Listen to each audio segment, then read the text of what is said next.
Namo Myoho Renge Kyo. Hi, everyone. Thank you for being here. Thank you for your practice. Thank you again for, as always, for your liking and subscribing specifically. That's our Bodhisattva work. It helps the algorithm make the results set of people's searches on YouTube. It makes us climb up in those search results so we can see and be found by more people who are curious and want to know how to practice Shakyamuni's teaching of Buddhism. Certainly the Lotus Sutra specifically, and more specifically with the added mentorship and advice and direction and guidance of Nichiren doctrine. Yeah? Nichiren being our modern day mentor, right? Forgive me, I'm stuffed up today, so if I sound odd or odder than usual, I will claim sinus trouble for that. Turn the phone on airport so that we don't get interrupted. And let's get back into Nichiren. So far, we've learned a lot about Nichiren's early life, born a fisherman's son, and into an era of Japan, fairly recently shogunate, within 100 years, a nation whose culture has, for centuries, been driven by kind of a holy mandate, right? The emperor being an imbued, almost a deity in himself, born of or associated with the sun goddess, which for Westerners is interesting for a couple of reasons. Number one, we well know theocracy in the West, the kingdoms and the kings and the royalty class is said to be somehow closer to whatever gods you might imagine. So in the East, it was very similar in that their gods were perhaps more reality-based, and more like the Native Americans or Native peoples, where gods were seen as expressions of what they actually witnessed in life. The sun coming and disappearing was like the Egyptians. The god Ra was seen to be the god of the sun going around the planet or going out of the sky and returning the next day. In Japan, they worship the sun goddess, which is interesting of note, because as a Westerner, all our gods seem to be male. And so for this to be a female god, that's an interesting aspect, I think, of that culture. Anyway, I'm not an archaeologist or anything. I'm just pointing out something that is notable. So from this highly spiritual, mystical kind of imbued importance, national identity, and justification for leadership, very totalitarian dictatorship, authoritarian, but all based on this mystical aspect, gets removed and replaced by a military aspect. So there's some difficulty in the shogunate. It's brute force. It's samurai. I live every day to die. You don't do what we say, we behead you. We take your women, your children, and your land, and your oxen, and whatever else. Right? We, by default, we can own anything you think you have. Just play nice, and we'll let you continue to have it. It's a hell of a auspices to live under. An entire culture is living under this. And the way they modulate so that people don't just go, well, screw you, and not follow along, is they imbue their leadership with that same kind of, and it's in the culture, so they're looking to identify this kind of a mystical justification. And so they use Buddhism. They use the religious incarnations of Buddhism, let me say it that way, to justify that their leaders, their shogunate, their elite officials are imbued with something of what we would call in the West a holiness. Yeah, it's a mystical quality, and if they have that, then okay, we will acquiesce to your whims, because after all, right?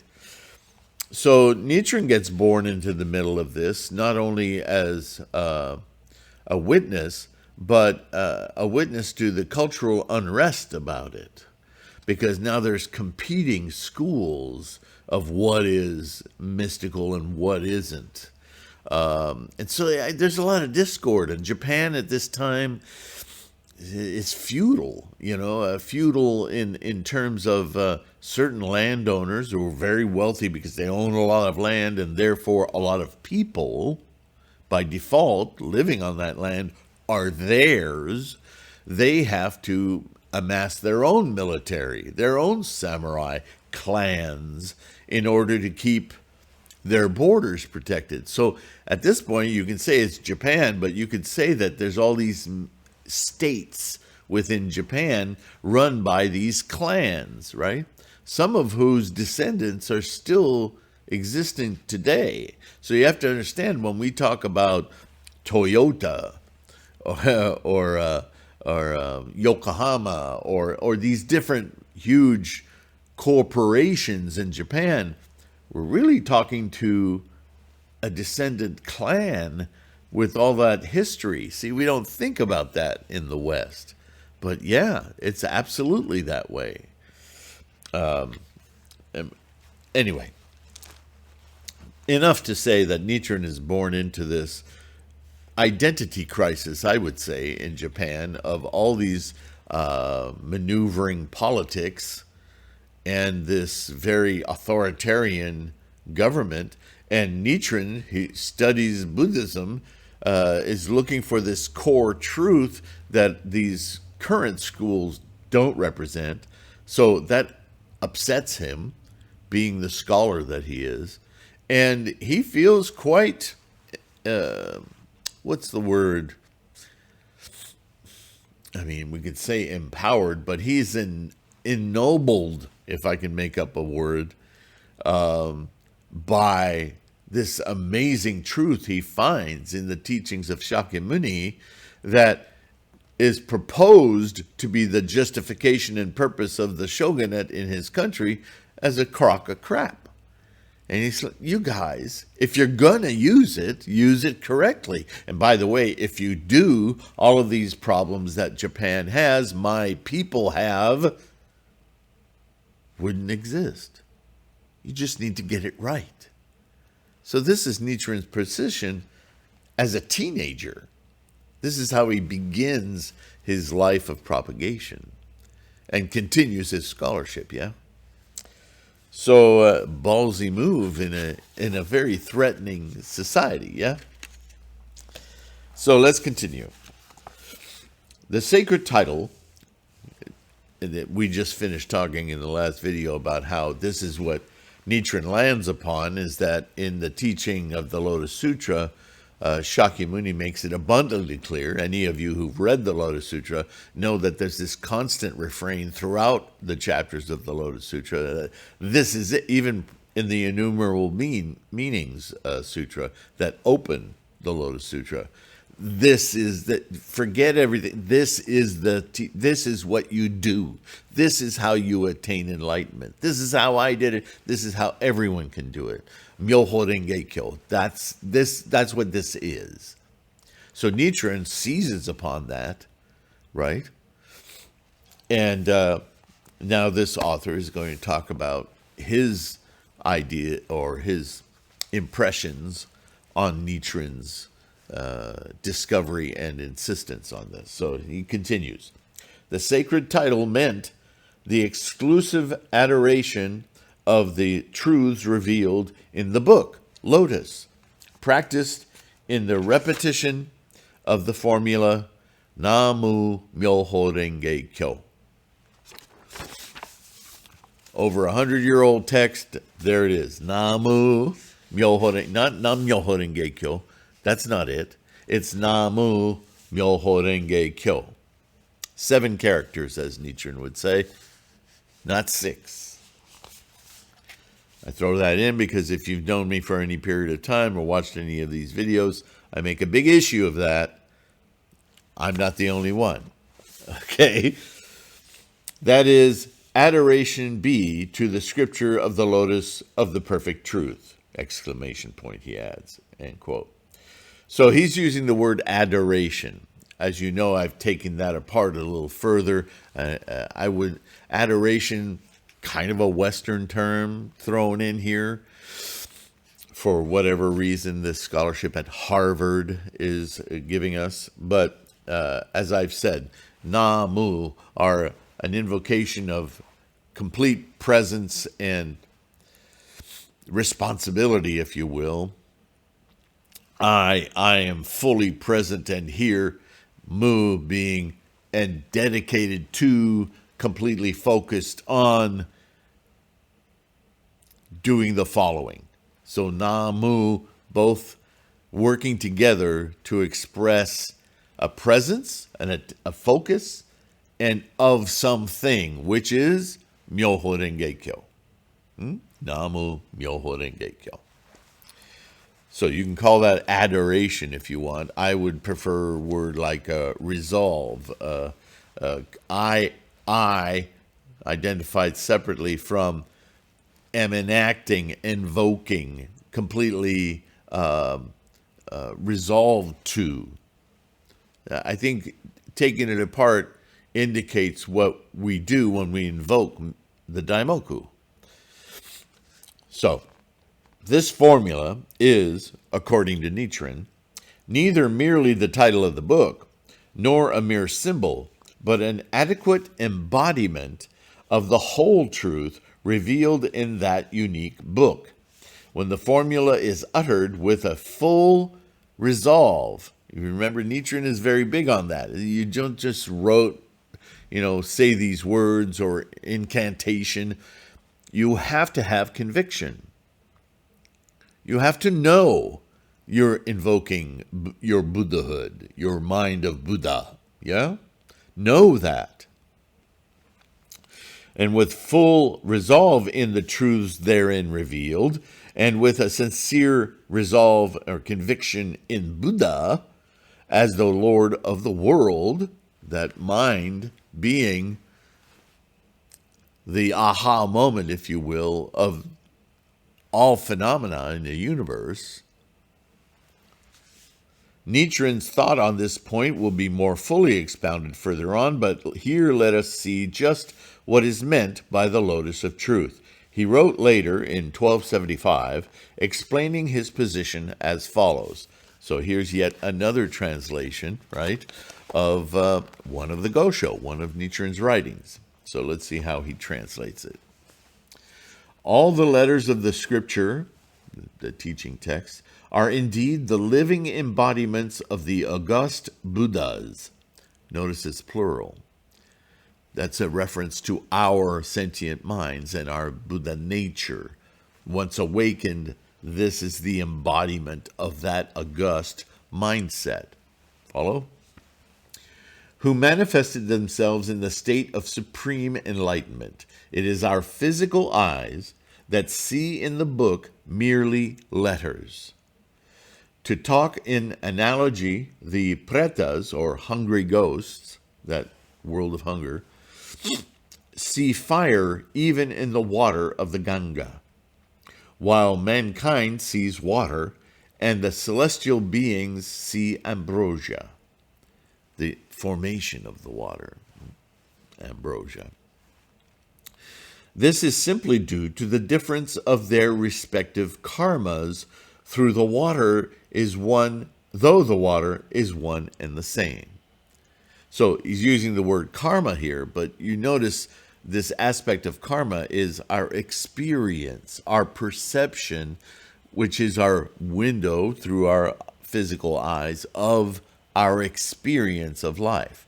And that's affected via our freight train of karma, right? The way that we see is specific to a lot of epistemology and a lot of karmic energies, amalgams of energies with tendencies and conditions.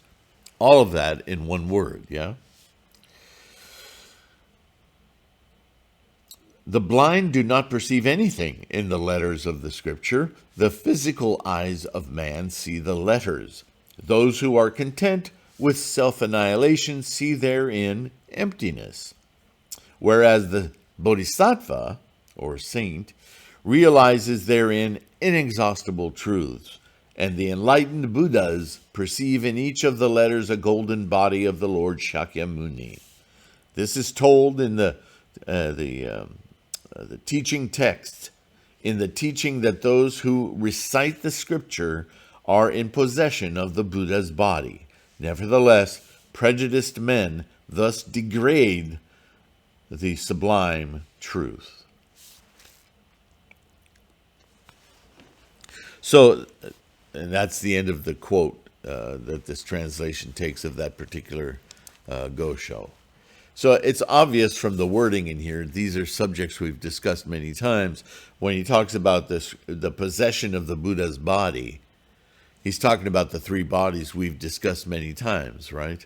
The body of the Dharma, Buddha manifestation, Buddha reward, right? There are three aspects of our mind's perception of the physical world. Right? There is the physical, right? That's manifested, or, manifested. There is the knowing of this entire process of life in the universe. And I have a little video I'll play here. I think I'll insert it here. I was watching a program on YouTube of the formations of the universe, how that everything is made of atoms, but even further, the atoms themselves are constructed of protons, neutrons, electrons. But there was a moment in the flash of plasma that was the nth little micro nanosecond of the beginning of the universe, when there were no atoms, there were no electrons. That took 100 million years to develop. The formations from quarks, muons, nuons, gluons, of a proton, which later then can manufacture a neutron. The formations of this core of what we call an atom were this cooling of plasma, where the energy itself, right, before there was light, which is energy, a form of energy, starts to condense into matter, the formation of the universe, right? These are Buddhist ideas that we are conversant in, yes? This idea of the core of an atom, which we're taught in school, sounds like a marble or something solid. When you actually investigate that quantum world, you find that the proton isn't just a proton, it's a manufactured condition of many energies roiling about in different conditions. And what we call quarks, some of which are constantly, I don't want to say annihilating, but they're vacillating between existence and non-existence. Whoa, what is that? What do you mean non-existence? Well, energy quiescent versus energy forming. So quarks are in the business of doing that very thing. Quarks being a main component of what we find in protons when we blast them apart, yeah? So they give us an insight. And this animation that I'm going to put up has this wonderful picture of all this energy moving about, cloud-like, albeit a sphere. That's not the exact shape of a proton. It's just an estimation, yeah? And within it are these three different types of quarks that they reduce that image to, they show them moving around as like they're never settled. And what's important about that animation to me is that that very process that began this universe, it's going on in your eyeball right now.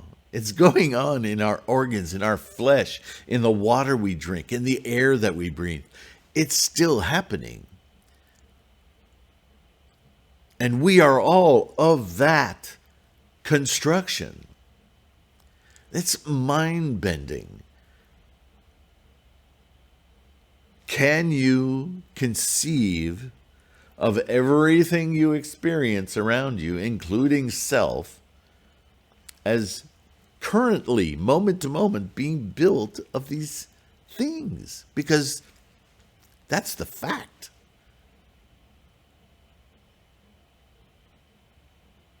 It can be, at times, very disturbing to think that way, but it's also very liberating to know that what makes that toolbox over there, or that chair over there, or the house I'm in, not dissimilar to me and you. All for the differences in the accumulations of what they ultimately construct out of atoms, becoming cells, becoming DNA, so on and so forth. The complexity is mind-altering, yeah? Sounds a lot like Buddhism with these major numbers that are uncountable, unfathomable. There we are. This is life. And what Nichiren is saying is no less than the invocation of this culminating teaching of the Lotus is the perception, the awakening of that Buddha mind that understands and perceives with that equanimity in mind all the time. Because with that equanimity, issues of better than, less than, having, letting go, ownership, possession, stress, anxiety, all of that just is such nonsense. Wow, what a state of mind that would be.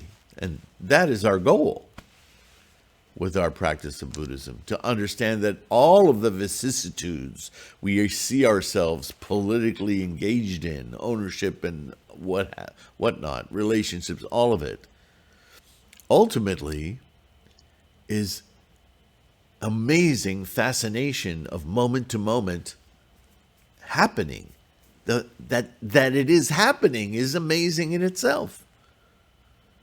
So what we think it means or contains or takes away from us,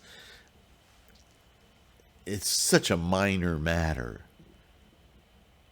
We don't need to be anxious or stress about. In fact, enjoy it for the differences that it presents for us, like sparks from a sparkler. Yeah? So, the author comes back after that quotation and says, "What then is taught in this book which Nichiren esteemed so highly, and what led Nichiren to his conviction? The Lotus of the Perfect Truth, or Myoho Renge Kyo, in Sinico Japanese, is an equivalent of the extant Sanskrit text Saddharma Pundarika Sutra. The book circulated in China and Japan in a Chinese translation produced by Kumarajiva in 407. The translation was so excellent in the beauty and dignity of its style that it supplanted all other translations and was regarded as a classical writing in Chinese, even apart from its religious import. It was on the basis of this book that Qi, the Chinese philosopher monk of the 6th century, created a system of Buddhist philosophy, of religion or practice. This system was called the Tendai School, right? From the name of the hill where Qi lived. And it was this system of practiced philosophy, and philosophical practice that was transplanted by Dengyo to Japan as the cornerstone of his grand ecclesiastical institution. And Nichiren found this out because he ended up at Mount Hiei and he saw what Dengyo had created, the library of information. And I'm sure this author is going to tell us now. Nichiren discovered during his stay on Mount Hiei that Dengyo's far-reaching scheme of unifying Japanese Buddhism in his institutions on Mount Hiei had been totally obscured and corrupted by the men of Hiei itself.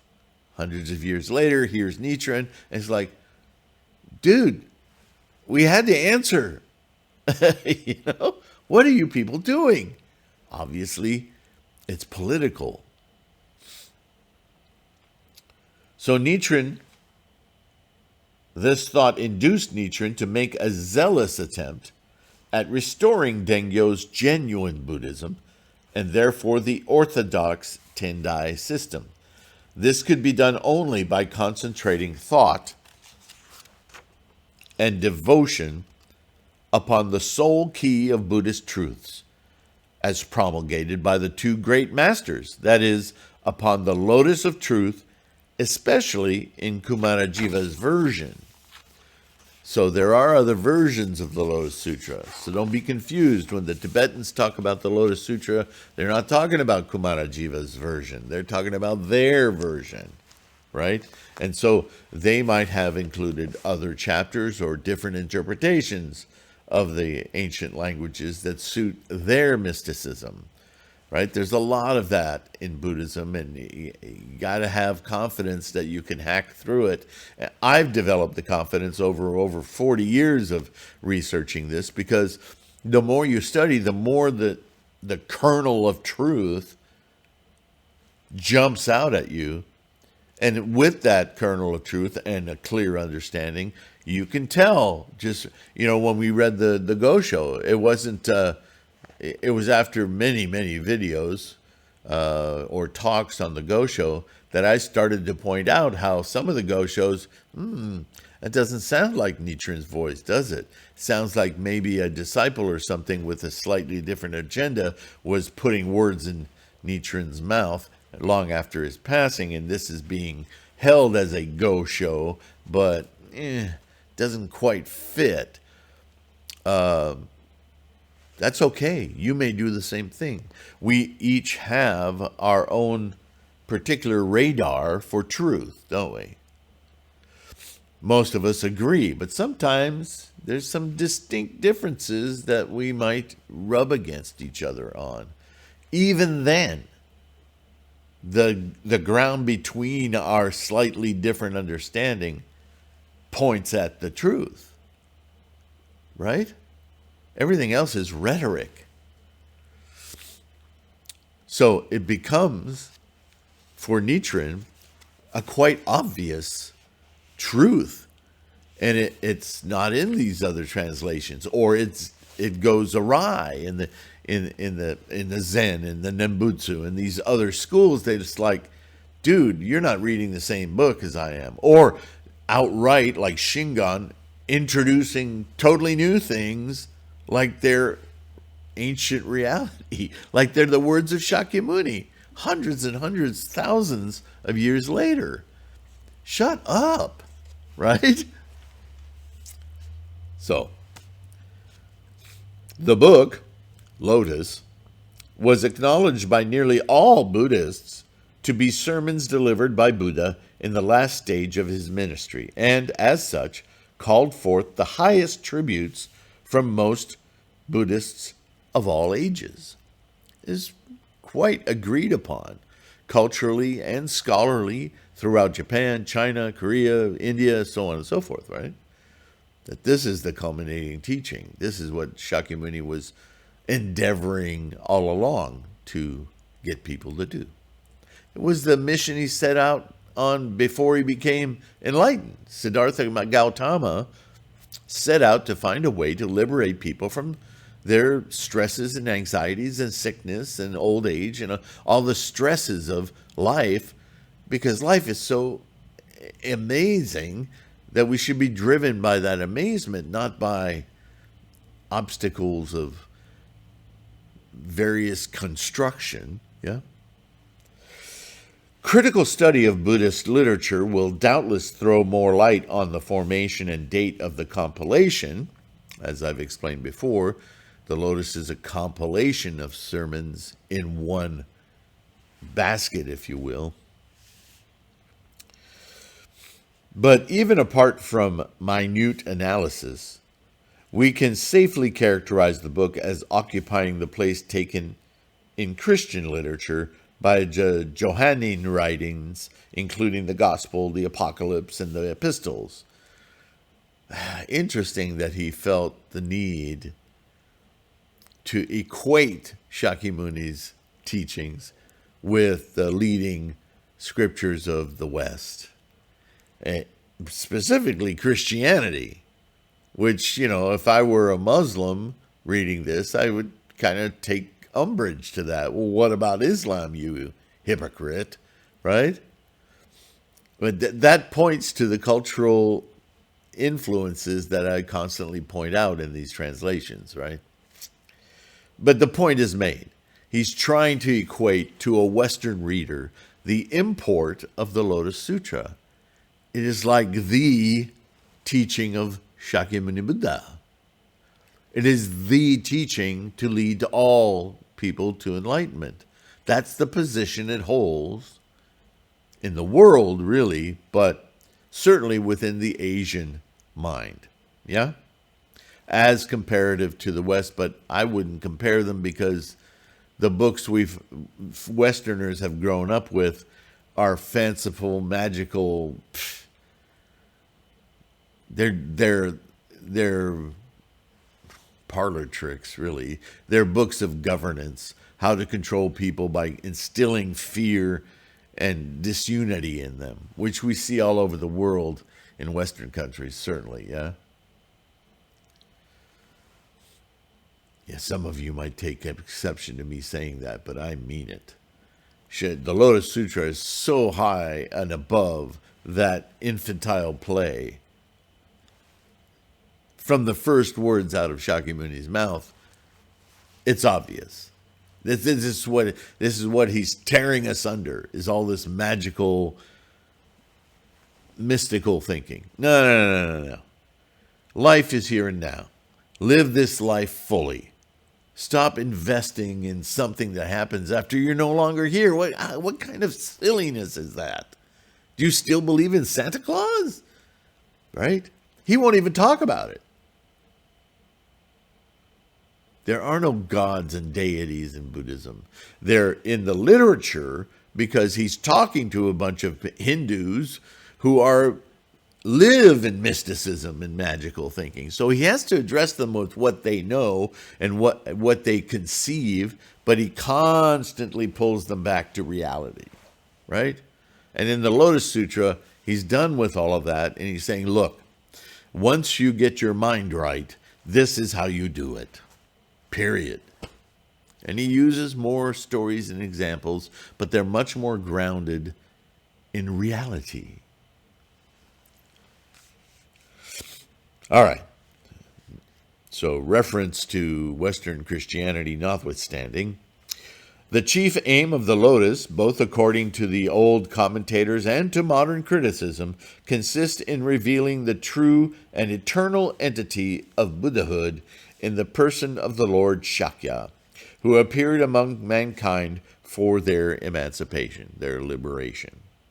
In other words, the main object is to exalt the historic manifestation of Buddha and identify his person with the cosmic truth, Dharma, the universal foundation of all existences. All right. Now, I've dissected this kind of statement many, many times. I'm not saying it's inaccurate. I'm saying he's speaking within the colloquial vernacular of the day, with that Harvard Western cant, tilt, influence. Yeah. So what is he saying? In other words, he says, the main object is to exalt the historic manifestation of Buddha. This is because Shakyamuni speaks in the personage of Buddha. He never says, I am Buddha in his writings. But he does say, as Buddha, my wisdom is such and such. My eye sees such and such. When I've gone through these different stages of bodhisattva, I've accumulated the merits to become Buddha or Buddhified, right? To a more modern language. But he had to speak to his students so they understood that he wasn't just some warrior clan prince who was invoking something other. See, this is the whole problem with religion. It always exalts something from somewhere else, some omniscient, So he took on the responsibility. Here, this is what Buddha is. This is what Buddha looks like. This is how Buddha sounds. This is what Buddha sees. So everyone went, wow, you're the Buddha, the great saint or the great sage from the Shakya clan, Shakyamuni. You are the Buddha. And that's how most of the West learned about these teachings, right? We call him the historical Buddha. But we need to understand that the word Buddha isn't a noun. It's not about Shakyamuni or Siddhartha. Buddha is a verb. It's happening, Buddha-ness, right?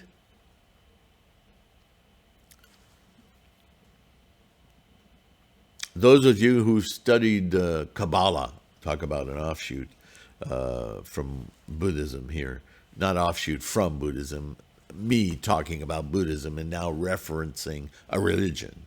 But in Kabbalah, they talk about God being a verb, not a noun, like the Christian noun that is this omniscient being.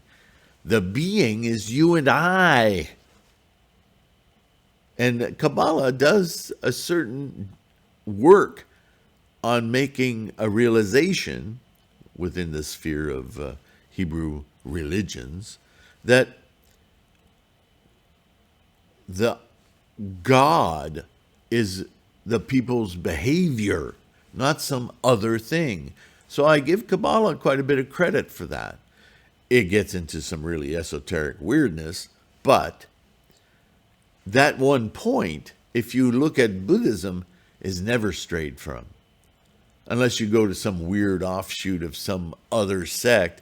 If you study Buddhism, 99% of the time, you're going to come to this realization that Buddha is something you individually experience in your own mind. And you actualize that experience in your daily life. And this is what Nichiren finds in the Lotus. The Lotus teaching is very, very centered on that point. Not only that this is the goal and the aim of Buddhist practice, but it's accessible to anybody. It doesn't require any special knowledge or reverence to something other. There is no other. There is only you and your experience of life. Remember that little video that I put in here, that life, the formations of. This main thesis of the book is illustrated, supported, and exalted in manifold ways, and there are many side issues and episodes.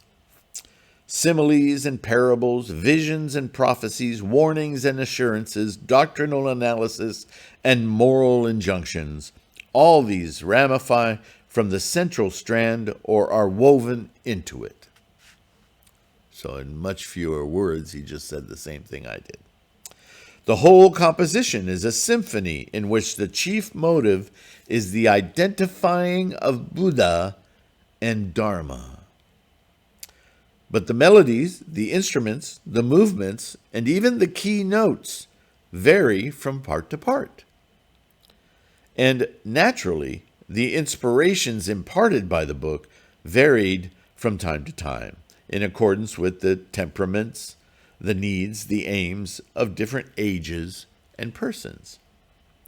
Thus, in describing the outlines of the sermons and narratives contained in this wonderful book, let us pay attention to the different phases which were emphasized by different teachers, and especially to the points which inspired Nichiren in the several stages of his life. That's going to be an interesting discussion. I'm really curious to see what he has to say about it. I'm going to end today's talk at that juncture. I'm really enjoying reading this classic reprint of Masaharu Anisaki from 1915, 1916, yeah? Thank you for joining me. Thank you for listening and your commitment to Namo Myoho Renge Kyo. I hope you're gaining some context for it. And again, like, subscribe. Let me know your experience if you'd like to share in the comments. If you have a personal question about these discussions, my email is always direct to me, so you don't have to worry about onlookers. tlksylvain@gmail. And I will engage with you personally.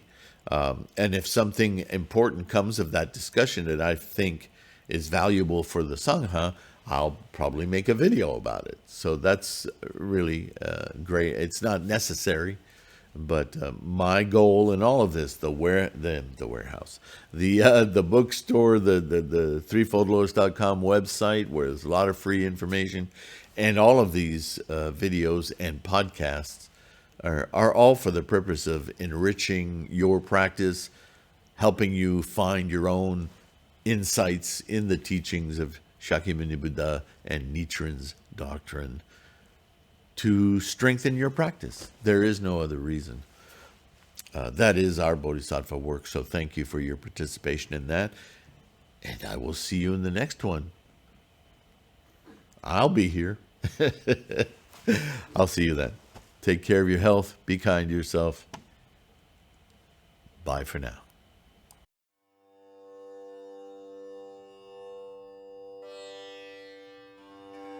Myo